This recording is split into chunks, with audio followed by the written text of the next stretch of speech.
विनियोजन विधेयकाच्या अनुषंगाने ज्या काही अर्थसंकल्पीय मागण्या आहेत त्या संदर्भात नियम 264(5) नुसार सन्माननीय सदस्य नानाभाऊ पटोले यांनी 5 सूचना आणि सन्माननीय सदस्य विजय वडेट्टीवारजी यांनी 4 अशा एकूण 9 सूचना या ठिकाणी मांडलेल्या आहेत आणि जयंतरावांनी मांडलेल्या सूचना या नामंजूर झाल्या असल्या तरी त्या विचारात घेऊन अध्यक्ष महोदय दोन्ही सन्माननीय सदस्यांनी या सूचनांमध्ये जे मुद्दे अंतर्भूत केले आहेत ते महत्त्वाचे मुद्दे आहेत आणि निश्चितपणे शासनाच्या वतीनं त्या मुद्द्यांवर योग्य कारवाई आम्ही करू। या संदर्भात संबंधित मंत्र्यांशी चर्चा करून त्यांच्याशी बैठक घेऊन या संदर्भात निर्णय घेण्यात येतील आणि 1 महिन्याच्या आत हे निर्णय दोन्ही सदस्यांना कळवण्यात येतील आणि जयंतरावचे जे मुद्दे आहेत हे नामंजूर असले तरी एक सिनियर सदस्य असल्यामुळे विशेष बाब म्हणून त्यांच्याही ती करू आणि त्यांच्याही मुद्द्यांना लेखी उत्तर कळवण्यात येईल। आता जयंतराव हे माजी विधानसभा अध्यक्ष आहेत त्यामुळे माझे शब्द मी वापस घेतो पण तरी पुन्हा एकदा सांगतो की ठीक आहे देऊ आम्ही उत्तर तरी। प्रश्न असा आहे की सन 2026 विधानसभा विधेयक क्रमांक 21 महाराष्ट्र विनियोजन विधेयक 2026 विचारात घेण्यात यावे। काय अनुकूल असतील त्यांनी होय म्हणावे, प्रतिकूल असतील त्यांनी नाही म्हणावे। होयचे बहुमत आहे, होयचे बहुमत आहे। विधेयक संमत विचारात घेण्यात येत आहे।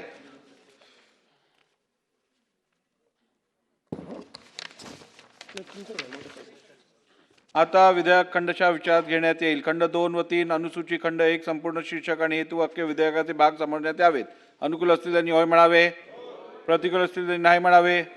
होयचे बहुमत आहे, होयचे बहुमत आहे। खंड 2 व 3 अनुसूची खंड 1 संपूर्ण शीर्षक आणि हेतुवाक्य विधेयकाचे भाग झाले। अध्यक्ष महोदय, सन 2026 चे विधानसभा विधेयक क्रमांक 21 महाराष्ट्र विनियोजन विधेयक 2026 सुद्धा संमत करावे असा आपल्या अनुमतीने मी प्रस्ताव मांडतो। प्रस्ताव असा आहे की सन 2026 चे विधानसभा विधेयक क्रमांक 21 महाराष्ट्र विनियोजन विधेयक 2026 संमत करावे। प्रश्न असा आहे की सन 2026 चे विधानसभा विधेयक क्रमांक 21 महाराष्ट्र विनियोजन विधेयक 2026 संमत करावे। काय अनुकूल असतील त्यांनी होय म्हणावे, प्रतिकूल असतील त्यांनी नाही म्हणावे। होयचे बहुमत आहे, होयचे बहुमत आहे। विधेयक संमत झाले। आज आपल्या सभागृहाच्या सदस्या व माननीय मंत्री आदितीताई तटकरे यांचा वाढदिवस आहे, तरी सभागृहाच्या वतीने मी त्यांना वाढदिवसाच्या शुभेच्छा देतो।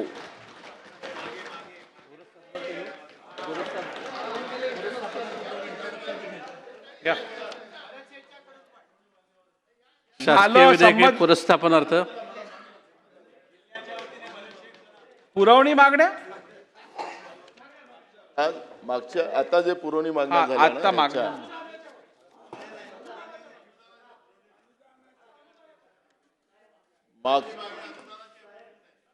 अनुदानाच्या ज्या मागण्या होत्या आता याच्या पहिले त्याच्यामध्ये आमचं अध्यक्ष महाराज काही आमचे प्रश्न होते त्याचे पण काही मुद्दे आपल्याकडे आहेत ते पेंडिंग। तर मला वाटतं की त्याची एक जॉईंट मीटिंग लावून आम्हाला ते सोडून द्यावे। ठीक आहे अध्यक्ष महोदय। शासकीय विधेयके पुरस्थापनार्थ सन 2026 चे विधानसभा विधेयक क्रमांक 22 महोदय, सन 2026 चे विधानसभा विधेयक क्रमांक 22 महाराष्ट्र सार्वजनिक विद्यापीठ दुसरी सुधारणा विधेयक 2026 मांडण्यास मला सभागृहाची अनुमती मिळावी। प्रस्ताव असा आहे की सन 2026 विधानसभा विधेयक क्रमांक 22 महाराष्ट्र सार्वजनिक विद्यापीठ दुसरी सुधारणा विधेयक 2026 मांडण्यात अनुमती देण्यात यावी।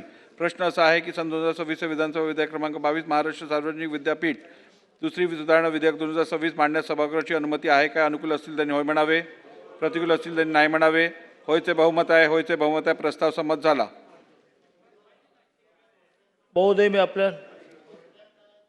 आपण 2017ला जो विद्यापीठ कायदा केला त्या विद्यापीठ कायद्यामध्ये काही सुधारणा, उदाहरणार्थ संपूर्ण महाराष्ट्रातल्या आपल्या सरकारी विद्यापीठांचा सिलेबस ठरवताना आता ते विद्यापीठ त्यांच्या पद्धतीने सिलेबस ठरवतं, परंतु नवीन शैक्षणिक धोरणानुसार सगळ्यांचा सिलेबस करणारी एक महासार्क नावाची एक संस्था, त्याच्यामध्ये पदसिद्ध कोण कोण असतील वगैरे करून त्यांनी त्यांच्याकडे त्या विद्यापीठाचं अभ्यासक्रम ठरवण्यासाठी यावं. यापासून विद्यापीठांना कुलगुरू अपॉइंट करतानाची प्रोसिजर आहे, पण कुलगुरू काढण्याची प्रोसिजर नव्हती. समजा असं वाटलं की आता ह्यांना काढावं. अशा काही सुधारणा आहेत. मी बिलाच्या वेळेला सगळ्या सविस्तर मांडतो सगळ्या. इंट्रोडक्शन. त्यामुळे म्हटलं की दिलप्रमाणतेच म्हटलं. महोदय, मी आपल्या अनुमतीने सन 2026 विधानसभा विधेयक क्रमांक 22 महाराष्ट्र सार्वजनिक विद्यापीठ दुसरी सुधारणा विधेयक 2026 मांडतो. सन 2026 विधानसभा विधेयक क्रमांक 22 महाराष्ट्र सार्वजनिक विद्यापीठ दुसरी सुधारणा विधेयक 2026 मांडण्यात आले. पुरस्थापनार्थ सन 2026 विधानसभा विधेयक क्रमांक 23. महोदय, सन 2026 विधानसभा विधेयक क्रमांक 23 महाराष्ट्र मोटर वाहन कर सुधारणा विधेयक 2026 मांडण्यास मला सभागृहाची अनुमती मिळावी. प्रस्ताव असा आहे की सन 2026 विधानसभा विधेयक क्रमांक 23 महाराष्ट्र मोटर वाहने कर सुधारणा विधेयक 2026 मांडण्यास अनुमती देण्यात यावी. प्रश्न असा आहे की सन 2026 विधानसभा विधेयक क्रमांक 23 महाराष्ट्र मोटर वाहन कर सुधारणा विधेयक 2026 मांडण्यास सभागृहाची अनुमती आहे काय? अनुकूल असतील त्यांनी होय म्हणावे, प्रतिकूल असतील त्यांनी नाही म्हणावे. होयचे बहुमत आहे, होयचे बहुमत आहे. प्रस्ताव संमत झाला. महोदय, मी आपल्या अनुमतीने सन 2026 विधानसभा विधेयक क्रमांक 23 महाराष्ट्र मोटर वाहन कर सुधारणा विधेयक 2026 मांडतो. सन 2026 विधानसभा विधेयक क्रमांक 33 महाराष्ट्र मोटर वाहन कर सुधारणा विधेयक 2026 मांडण्यात आले. 23 चला 20. विचार खंडशः विचार व संमत करणे. सन 2026 विधानसभा विधेयक क्रमांक 20. थोडी माहिती देऊ का त्याची? प्रस्ताव माहित हो गया. बोला ना. तुम्ही बोललं पाहिजे. फक्त बोलताना म्हणजे तुम्ही तर अभ्यास करून आलाच असाल, पण काही लोक अभ्यास न करता बोलतात, म्हणून थोडी आधी माहिती देऊन देतो म्हणजे त्यांना बोलायला सोपं पडेल. पूर्ण विश्वास आहे. अध्यक्ष महोदय, मुळात हे जे महाराष्ट्र धर्मस्वातंत्र्य विधेयक 2026 आपण आणलेलं आहे, अशा प्रकारचं विधेयक आणणारं महाराष्ट्र काही पहिलं राज्य नाही. यापूर्वी देशाच्या 12 राज्यांनी अशा प्रकारचं विधेयक हे संमत केलेलं आहे, ज्यामध्ये ओडिसा आहे, अरुणाचल प्रदेश आहे, गुजरात आहे, छत्तीसगड आहे, झारखंड आहे, उत्तराखंड आहे, हिमाचल प्रदेश आहे, उत्तर प्रदेश आहे, मध्य प्रदेश आहे, हरियाणा आहे, कर्नाटक आहे, राजस्थान आहे आणि तमिळनाडूने देखील ते पास केलं, पण तमिळनाडूचं अजून त्यांनी लागू केलेलं नाही आहे. अशा पद्धतीनं 13 राज्यांनी केलं, 12 राज्यांनी ते लागू केलेलं आहे. आणि हे विधेयक आणत असताना याच्या पाठीमागे हे कुठल्या एखाद्या धर्माकरता किंवा एखाद्या धर्माच्या विरोधात नाही, तर हे विधेयक सगळ्या धर्मांना लागू आहे. त्यामुळे याच्याची जी पद्धती आहे ही सगळ्या धर्मांकरता विविध पद्धती लागू करण्यात आलेली आहे. मुळामध्ये राज्यामध्ये अनेक वेळा धर्मांतरणाच्या मुद्द्यावरनं काही वेगवेगळ्या धर्मातल्या विवाहाच्या विषयातनं कायदा आणि सुव्यवस्थेची परिस्थिती निर्माण होते आणि मग ही परिस्थिती निर्माण झाल्यानंतर त्या संदर्भात इफेक्टिव्ह कारवाई करणं याकरता आत्ता आपल्याकडे जे काही प्रचलित कायदे आहे, भारतीय न्यायसंहिता असेल म्हणजे जुना IPC किंवा जे इतर कायदे आहेत, त्या कायद्यामध्ये सुस्पष्ट तरतुदी नाहीत. त्यातल्याच तरतुदीचा आपण अवलंब करतो. उदाहरणादाखल फसवणुकीचा आपण त्या ठिकाणी अनेक वेळा अवलंब करतो, पण स्पेसिफिक या विषयाकरता जर तरतूद असली तर अशा प्रकारच्या अडचणी निर्माण होत नाही. आणि म्हणून ही जी काही वारंवार अशा पद्धतीनं मग दोन बाजूचे लोक एकमेकासमोर येणं, त्यातनं कायदा सुव्यवस्थेचे प्रश्न निर्माण होणं, या गोष्टी होऊ नये याकरता सुस्पष्टता आणण्यासाठी हे विधेयक या ठिकाणी आणण्यात आलं आहे. मुळात आपल्याला कल्पना आहे की संविधानाच्या आर्टिकल 25ने प्रत्येकाला धर्म स्वातंत्र्याचा अधिकार दिलेला आहे. कोणाला कुठला धर्म अवलंब करायचा आहे त्याचे अधिकार हे आपल्या संविधानाने आपल्याला दिलेले आहेत.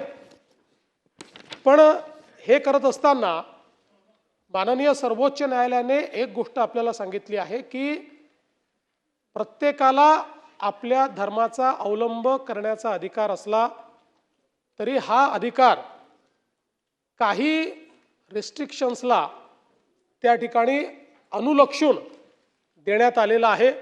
आणि म्हणून सर्वोच्च न्यायालयाने जो काही निर्णय दिला त्यात निर्णयात सांगितलं आहे की right to religion does not include right to convert by force, fraud or allurement.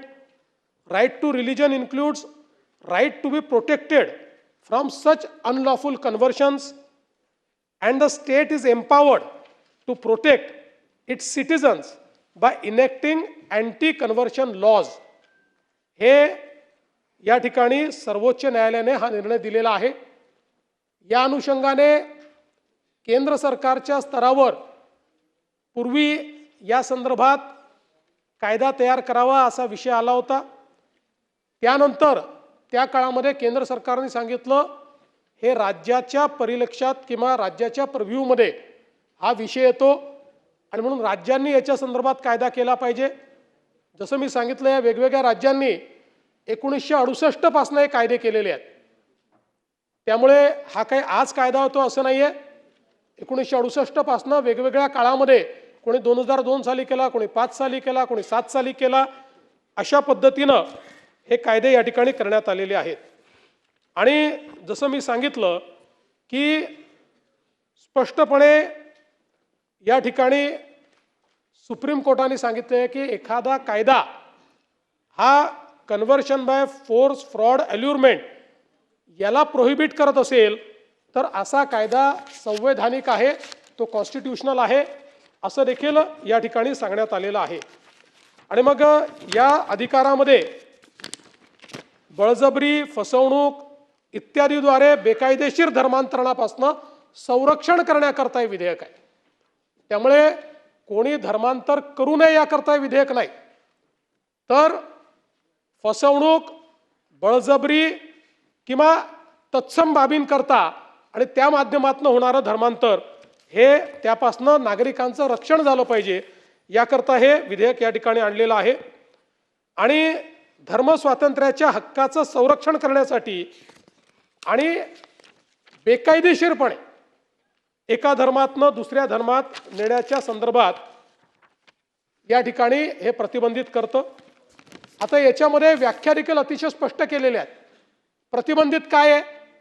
प्रतिबंधित आहे कुठल्या पद्धतीनं धर्मांतर होतं तर ज्याच्यामध्ये आमिष असेल, जबरदस्ती असेल, त्या ठिकाणी फसवणूक असेल, बळजबरी असेल, लबाडी असेल किंवा अल्पवयीन अशा पद्धतीचं धर्मांतरण असेल, गैरवाजवी प्रभाव असेल, अशा धर्मांतरणाला बेकायदेशीर धर्मांतरण ठरवण्यात आलेलं आहे.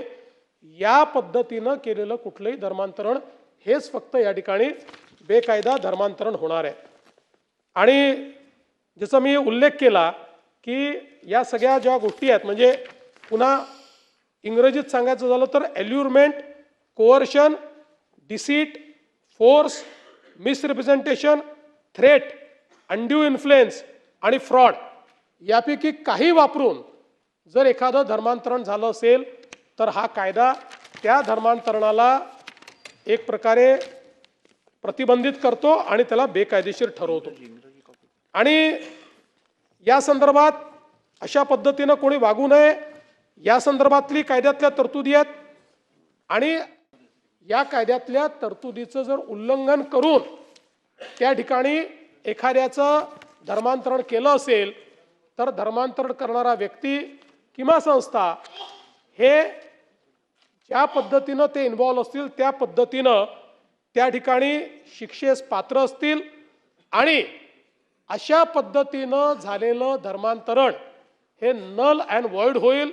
हे धर्मांतरण झालेलं नाही अशा पद्धतीनं शून्यवत व निरर्थक असं त्या ठिकाणी होईल. दुसरं, अनेक वेळा बेकायदेशीर धर्मांतरण होऊन लग्न होतं, लग्न झाल्यानंतर विच्छेद होतो आणि विच्छेद झाल्यानंतर त्या ठिकाणी नेमकं काय करायचं या संदर्भात न्यायालयाने वेळोवेळी दिलेल्या निर्णयाच्या आधारावर आपण या कायद्यामध्ये ही तरतूद केलेली आहे की केवळ बेकायदेशीर धर्मांतराच्या प्रयोजनासाठी केलेला कुठलाही विवाह न्यायालयाद्वारे शून्यवत व निरर्थक असल्याचे घोषित करण्यात येईल. नल अँड वॉइड कोण घोषित करेल? न्यायालय घोषित करेल. न्यायालयाच्या माध्यमातून तो नल अँड वॉइड घोषित होईल. आणि बेकायदेशीर धर्मांतरणामुळे एखादा बालक जर जन्माला आला असेल तर त्या बालकाला कुठल्या जातीचं धर्माचं मानण्यात यावं, तर आई बालकाची ज्या पूर्वाश्रमीचा तिचा जो काही धर्म होता तोच त्या मुलाचा धर्म मानण्यात येईल. तथापि आई आणि वडिलांच्या मालमत्तेमध्ये उत्तराधिकार मिळवण्याचा हक्क मात्र त्या बालकाचा त्या ठिकाणी कायम असेल. आणि भारतीय नागरिक संहिता 2023च्या कलम 144च्या तरतुदीनुसार मेंटेनन्स करता ते हकदार असतील. त्यासोबत कस्टडी जी आहे बाळाची ती आईकडे असेल. आता याच्यामध्ये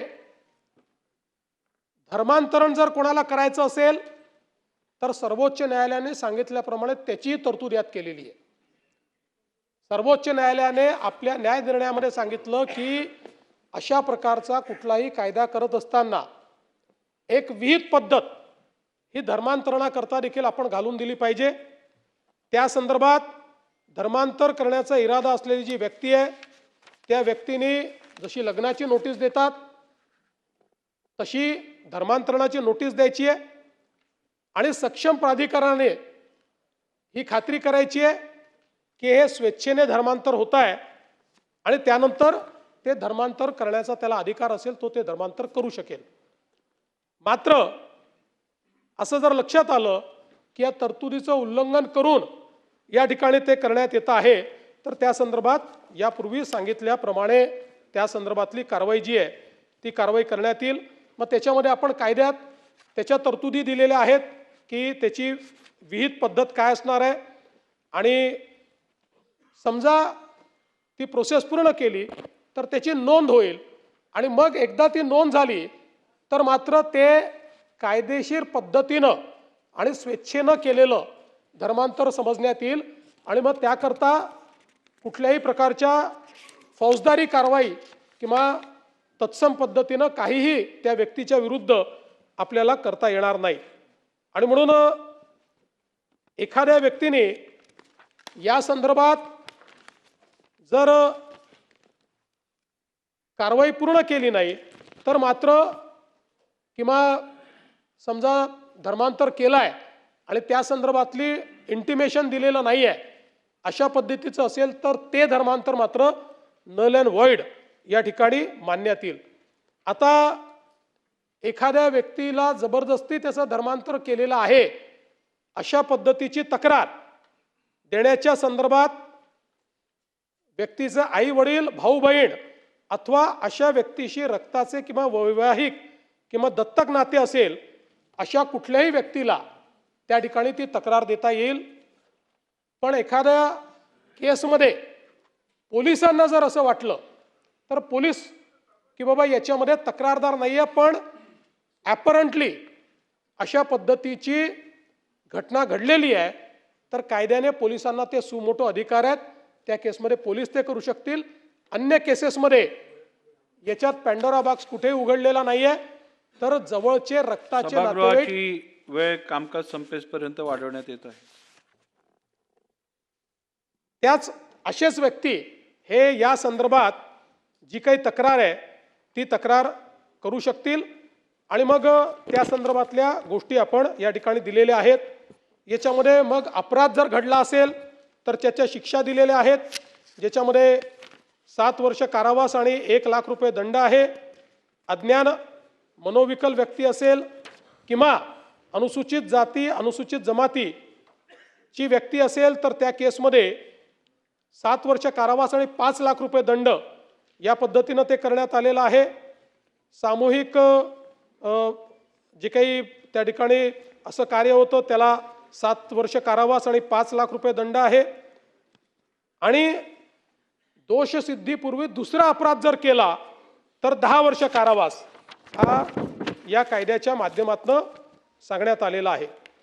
आणि या कायद्याचं उल्लंघन करताना संस्था जर जबाबदार सापडली तर अशा पद्धतीनं त्यांच्यावर कारवाई करण्याचे अधिकार हे शासनाला त्या ठिकाणी देण्यात आलेले आहेत. त्यामुळे बाकी अनुषंगिक बाबी आहेत, बाकी दुसऱ्या काही बाबी नाही आहेत. त्यामुळे एकूणच जर आपण बघितलं तर हा जो काही कायदा करण्यात आलेला आहे हा कायदा कुठल्याही एका धर्माच्या विरोधात नाही. धर्मांतरण हे जबरदस्तीनं आमिष देऊन फसवणूक करून दबाव आणून त्या ठिकाणी करण्याच्या विरोधातला कायदा आहे. आणि त्याचे जे परिणाम होतात ते परिणाम त्याच्यातनं उद्भवणाऱ्या अडचणी या अडचणी दूर करणारा हा कायदा आहे. आणि म्हणून मला असं वाटतं की अनेक राज्यांनी हा केलेला कायदा आहे.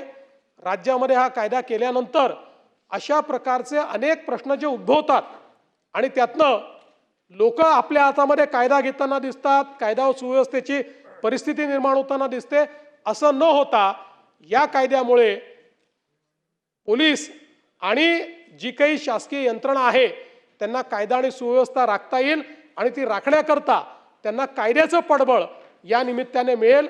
आणि म्हणून माझी या सभागृहाला ही विनंती आहे की या संदर्भात ज्या काही वेगवेगळ्या प्रकारच्या अफवा आहेत त्या सगळ्या अफवा बाजूला ठेवून कायद्याच्या लेटर आणि स्पिरिटमध्ये 100% संवैधानिक पद्धतीनं हा कायदा आपण मांडलेला आहे. म्हणून सभागृहाने याला मान्यता द्यावी अशी माझी विनंती आहे.